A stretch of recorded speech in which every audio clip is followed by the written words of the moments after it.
গাধাকে সৃষ্টি করার পর তাকে বলা হলো সকাল থেকে সন্ধ্যা পর্যন্ত তাকে ক্লান্তিহীন পরিশ্রম করতে হবে, সারা জীবন তাকে পিঠে ভারী বোঝা বইতে হবে, খেতে পাবে শুধু ঘাস, আর তার মাথায় কোনো বুদ্ধি থাকবে না। তার আয়ু হবে 50 বছর। গাধা করজোড়ে সৃষ্টিকর্তাকে বলল, আমি এত বছর বাঁচতে চাই না, আমাকে 20 বছর আয়ু দেওয়া হোক। সৃষ্টিকর্তা সেটাই মঞ্জুর করলেন। কুকুরকে যখন সৃষ্টি করা হলো তখন তাকে বলা হলো যে সে হবে মানুষের সবচেয়ে বড় বন্ধু, কিন্তু সে খাবে মানুষের উচ্ছিষ্ট, এবং তার আয়ু হবে 30 বছর। কুকুর সৃষ্টিকর্তাকে বলল, আমি এত বছর বাঁচতে চাই না, আমাকে 15 বছর আয়ু দেওয়া হোক। সেটাই মঞ্জুর করা হলো। এরপর বানরকে বলা হলো, তুমি শুধু গাছের এ ডাল থেকে ও ডালে ঝুল খাবে এবং নানান রকম ফন্দি ফিকির করে মানুষকে আনন্দ দিবে, তোমার আয়ু হবে 20 বছর।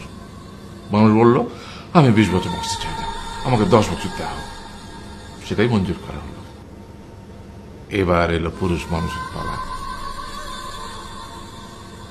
তাকে বলা হলো যে তুমি হলে প্রাণীকুলের মধ্যে সবচেয়ে বিচক্ষণ এবং বুদ্ধিমান, সেই জন্য তোমাকে প্রাণীদের শিরোমণি করা হলো এবং তোমার আয়ু হবে 20 বছর।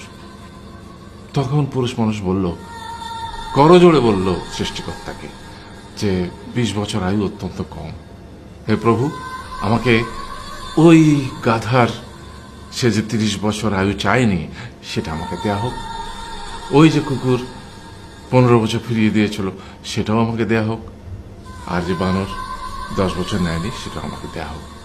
20 বছর অত্যন্ত কম, আমি দীর্ঘদিন বাঁচতে চাই। সৃষ্টিকর্তা সেটাও মঞ্জুর করলেন। তারপর কি হলো? সেই থেকে ছেলেরা পুরুষ মানুষ হিসেবে বাঁচে 20 বছর, তারপরের 30 বছর সংসারের বোঝা পিঠে করে বয়ে বেড়ায়, সেটা কার মতো? গাধার মতো। তারপরের 15 বছর সে তার ছেলে মেয়েরা যা দেয় সেই রকম ঠিক কুকুরের মতো উচ্ছিষ্ট খেয়ে বাঁচে। আর তারপরে বৃদ্ধ বয়সে ঠিক বানরের মতো, যেমন গাছের এডাল থেকে ওডাল ঝুল খায় বানর, তেমনি এই ছেলের বাড়ি থেকে ওই ছেলের বাড়ি, আর নানান রকম ফন্দি ফিকির করে তার নাতি নাতনিদের আনন্দ দেওয়ার চেষ্টা করে।